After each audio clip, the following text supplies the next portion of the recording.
Morning guys, welcome back to my allotment diaries. My name's Emma, these are the allotment diaries. I've just come down here to my plot this morning and I was just thinking, when I left this morning it was quite cold, so I put on my big thick Barber jacket. Now that I'm here I'm absolutely sweating. It is impossible to know what the weather's doing at this time of year. Like, I don't know, when I wake up in the morning I genuinely don't know whether to put on a winter jumper, a coat, a t-shirt, shorts, jeans, or all of the above. Like, honestly, it's just all over the place this July, and impossible to predict. The only thing I will say is consistent is that when the sun actually does come out, it is actually quite warm, and then when the sun goes away, it actually gets really, really chilly. So it's just impossible at the moment to know what on earth to wear. I guess that's the least of our worries right now, because yes, we've had a lot of rain. I mean, yesterday it was like a monsoon. It was like an actual monsoon in the UK. Well, where I was in South London, it was torrentially pouring down with rain, and I was convinced that everything would be crushed by it. It was that strong. I do think things have probably been eaten by slugs and snails, and I'm just here under my archway now to check out the pumpkins and the beans and stuff. But I mean, I still see a lot of green, so that's a good start. Look at this here at the bottom. Look at this here at the bottom. It's just skeletal, isn't it? It's like something's just come along and just stripped it. That's what's happened. It's such a shame, but luckily at the top here, it does seem to be recovering a little bit. This is a runner bean, I believe, and the leaves at the top seem to be still growing, despite the fact the bottom is pretty much naked now. I mean, maybe that's a good thing, you know? I don't know. This poor little pumpkin, he's just being massacred now, isn't he? He's still got some flower buds on him and stuff, so I'm hopeful. I'm hopeful that he will sort of come back to life. He doesn't seem to have been damaged any more than the last time that we saw him. Oh god, I got my finger stuck then. Other side of the arch looks better. I mean, this has looked better from the beginning. I mean, this pumpkin here, look at him. Incredible. At the very least, we will get one pumpkin growing over the archway this year, which is excellent. It's what we want. This here is the pumpkin that I turned around in one of my vlogs last week, and a lot of people were very invested in his survival, and I'm sorry I didn't show it sooner, but I was waiting to see if he actually was going to survive. And look, he's not only survived, he's absolutely flourishing. He's holding on to the archway by himself and he's climbing. So this is excellent news, and there's like no damage on him as well. In fact, there's no damage on anything on this side of the archway, which is miraculous, including all the new sunflowers that I planted out, still alive. Genuinely a mystery to me. Genuinely a mystery. I don't understand the difference between the archways, but there we go. I mean, there obviously is one. Sweet corn's doing amazing. I've never successfully managed to grow sweet corn before. All I've done this year is planted it and then left it alone. That's the only thing that I've done different. And look, we've started to get some of the little flowers, so it's just doing absolutely incredibly. I think the broad beans could do with a bit more supporting today. I think that was probably the rain. It was so heavy and strong, that rain. I was convinced it was going to knock a lot more down. Luckily, none of these gladioli seem to be affected, which is very good. And these will be happy because these absolutely love damp, wet conditions. So these flowers here are fantastic. They're doing well. This here, this pea structure, this is not going to last much longer, and I've had enough of it, to be honest. It's causing me a lot of anxiety. I'm going to pick all of the peas today and I'm going to take it all down. And then what I'm thinking here is potentially buying some more tomato plants and having more tomatoes, but then they don't seem to be doing very well this year because we've just not had the heat. And I do have a few tomatoes growing here, which is amazing, but these plants, they just don't look like healthy, strong tomato plants. Do you know what I mean? The leaves are quite yellowy and they're just not enjoying this temperature. So maybe potentially I could put some runner beans here instead and build a new structure. I need to have a bit of a think about it actually when the peas come out, because I haven't quite decided what's going to go there yet. And like I said, in my new planner, which will be coming out in October, I'm going to have a section where you can plan what's going to go in the bed first, and then once it's harvested, plan what's going to go in the bed next. And then there'll be a section where you can put the date in of when you have to sow the stuff that's going to go in the bed after the stuff you've harvested.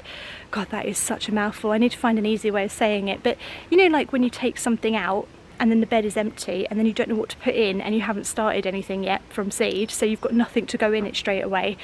I really hate that, and that really frustrates me. So the planner's going to have a section where you can just plan that, so that you never again will have like an empty bed where you don't know what to put in it. that's the idea anyway. Right, we're going to start with the pea structure, dismantling of the pea structure. It's a very sad day, but it's also quite exciting because we're going to get lots of peas, hopefully.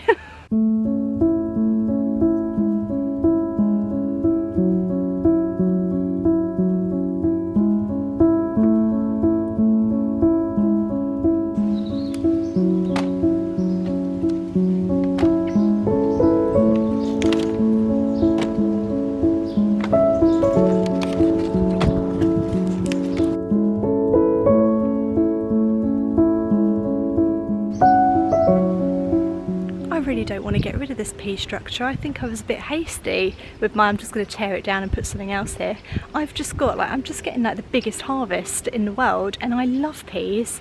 Honestly, genuinely love peas. I'm actually growing a load of summer peas now, ready to go in my new structure, but is this savable? Because my original plan was to chop the top of it off, and everyone was like, no, because that's where all the peas come from, that's where the new growth comes from. So if I chop the top of it off, it's like a dead plant.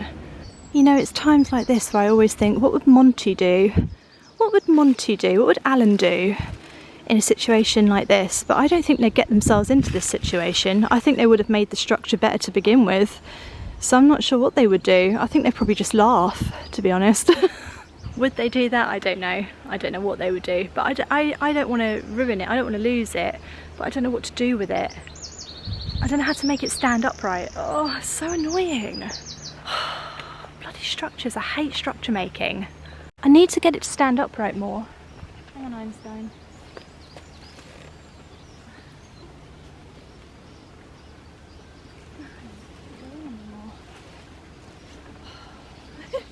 Einstein's just sitting on it while I'm doing that. What do you think I should do? Hey? What do you think, Einstein?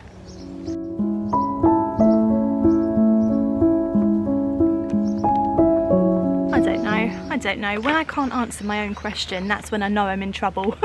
Normally I can answer my own question, but I've no idea. Some of these peas, I've got an entire Primark bag here full of peas now, which is absolutely incredible. One of them is huge, absolutely huge, so I want to open it and see what's inside. I'm excited by this one. This is big. I mean, look at the size of these. These are absolutely massive. I actually think they've probably gone a bit over, but I've never eaten a pea that's gone a bit over before, but they are absolutely huge. Let's try one. Yeah, they feel a bit hard for a pea, but they're okay. They're okay. They're a little bit sort of chewy, a little bit crumbly as well. Chewy and crumbly, that's not the kind of combination you'd see in an advert for a chocolate bar, is it? Is it? Maybe it is. It doesn't sound, I guess when you're talking about a pea, it doesn't sound good, chewy and crumbly. Try our new chewy and crumbly peas. I'm still eating them. They're not bad. They're just not quite as sweet. You need them to kind of be big, but not too big. You know, not like bursting out the seams. Right, okay, we've got a bag full of peas. We're going to leave the peas alone, I think. We're just going to leave them alone. They seem to be holding up, so we'll just let them. We'll just let them. There you are. Yeah, there you are.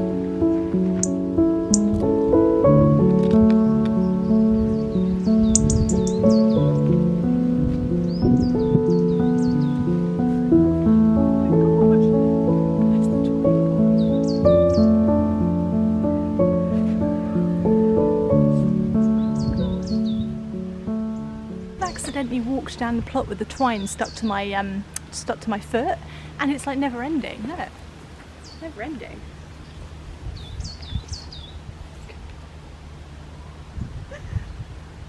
This is crazy. Where's the end of it then? Note to self, Emma, make sure you put the twine in the shed. Roll it up better.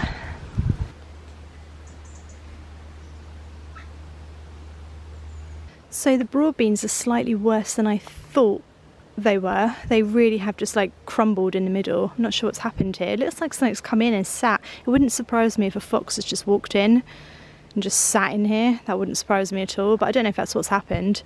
Okay, I'm not sure how we're gonna rescue these, but we are going to try. We're going to try.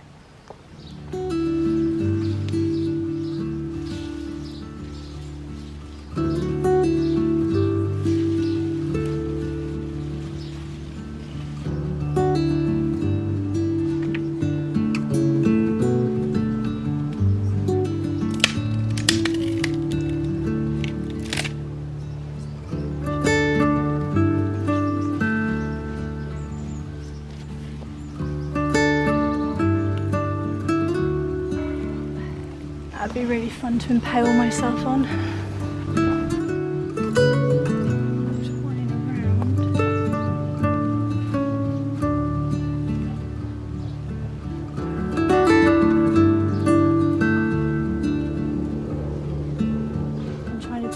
I'm trying to do. I'm getting very confused. We're going to have to help them individually, which is what I didn't want to do, but I just wanted to help them as a group, but they're not cooperating. I'm going to tie you to him, okay? There you are.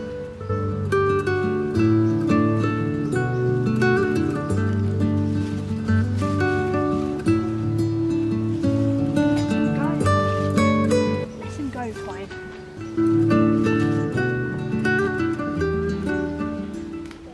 Right, there we go. I have sort of managed to rescue them a bit. I think it's worth keeping them because there's so many broad beans still to pick on these, and they're just fantastic plants. I just love them. And a lot of people who follow me on TikTok have asked for broad bean recipes because I think a lot of people don't really know what to do with them. I absolutely love them. I used to hate them, actually, broad beans, and I started growing them just because everyone on an allotment plot always grows broad beans, because I think you can put them in the ground really early and they're just such an easy bean to grow. But I used to hate them. Now I absolutely love them. There's a broad bean. Isn't he lovely? This is sort of a slightly underdone broad bean, but I think they're a bit nicer when they're smaller, when you pick them when they're smaller. It tastes like no other bean. No other bean tastes like a broad bean. It's such a unique taste. I've got loads of recipes for them, so come and follow me on TikTok and you'll see lots of my broad bean recipes going up soon. But honestly, no more hate on the broad bean. I love them.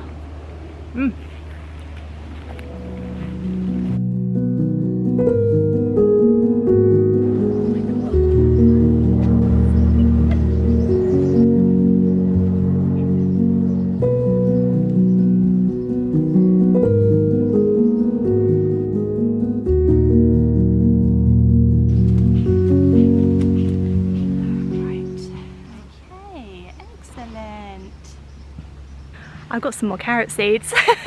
I know, how many times can you re-sow carrots before it becomes just ridiculous? I've sown carrots about 6 times this year. I did 2 rows here in this bed, and actually some of them are germinating now, some of them are doing really well. The rain probably helped, but a lot of them have been eaten. So you can see I do actually have some carrot seedlings coming up, which is amazing, but there are a lot of very, very big gaps. So I'm going to re-sow some carrots in the gaps here and protect them. This is spring onion coming up. That's done really well. Excellent. These are still my onions. They're still growing. I don't know what they're doing. I don't know what I'm going to get from them. Maybe some flowers or something, but there we go. They're still growing. So the carrots are the Paris Market Atlas. Yeah, you get loads of seeds in here. This is from Seedcraft, which is like a subscription seed box that you can get, and I've got a discount code below if you want to order yourself some seeds from them. But let's whack these in. Right, just to let you know, there's a wasp in my shed, so we won't be using gloves today because there's a wasp in my shed. Right, and you go, my little friends. Oh, there's loads in here. Fantastical. Right. When you sow really tiny seeds, like carrot seeds or spring onion or something, pour it into your hand first, like that, and then pinch and just scatter, like that. And it's just easier to control it, because if you pour it straight from the packet, it's harder to control and you get like loads of them. Not that I've ever sown thinly this way either. I never sow thinly. It's not in my nature to sow thinly. Right, that do. Let's cover them over.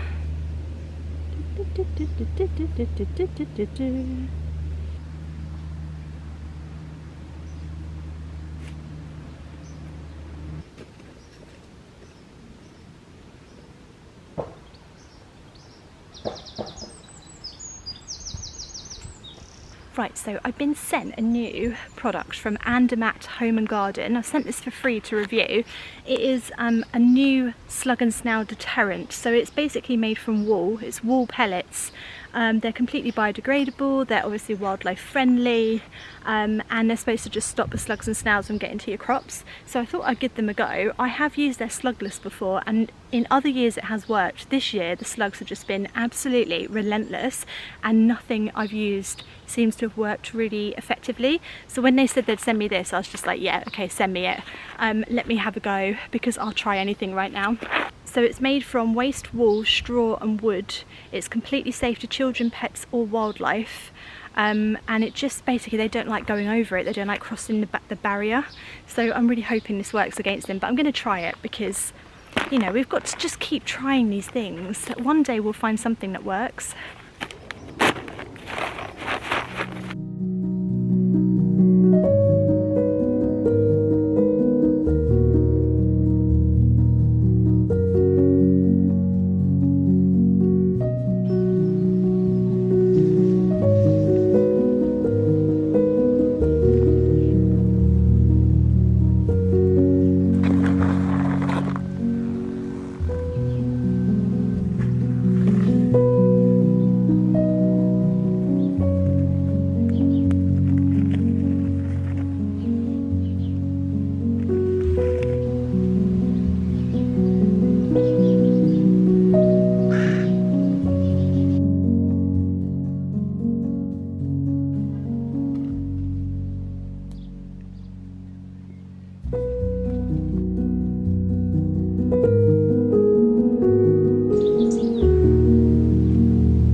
Just doing one of my little flouncing past the camera things, and I just noticed down here that loads of my snap peas are actually germinating.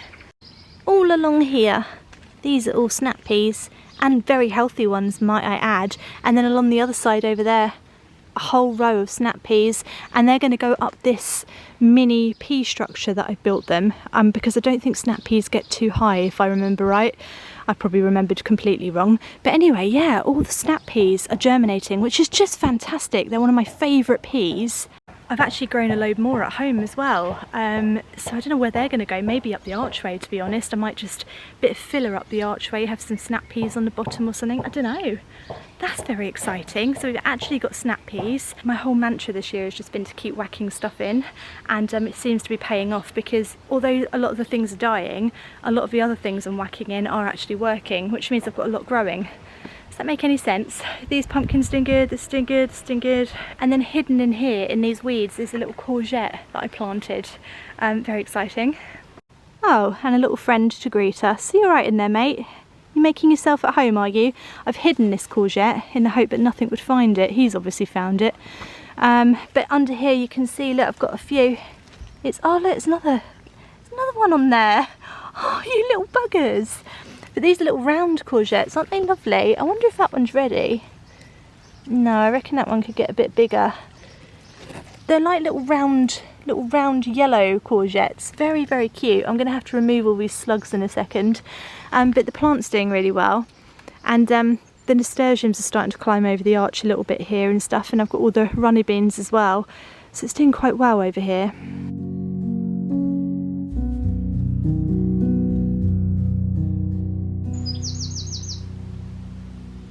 Like I said, when I walk around here, there's a lot going right. There's a lot of stuff that is growing very, very well, despite the rain, despite the colder weather, despite the slug attack. You know, there's a lot to be thankful for in my allotment this year, and I think a lot of it is down to luck. I don't even know how so much of it has survived, but it has, and I'm very, very grateful for that. So I'm just going to keep plodding along and turning up here and just doing the best I can with it, really. I think next time, Monday, I will be weeding, sorting out a couple of the beds, lots of harvesting, maybe sorting out the brassicas because I've neglected them for a long time, and also I've got to sort out the runners on the strawberry plants. The runners have gone absolutely crazy here, which is fantastic. I mean, I want loads of new strawberry plants, so we've got absolutely loads to pot up and sort out, really. So that's another job. But for now, I'm going to love you and leave you. I hope you've enjoyed my allotment vlog today. If you have, do subscribe to my YouTube channel, and I will see you again on Monday. Have a lovely gardening weekend, guys. Thanks for watching. Bye.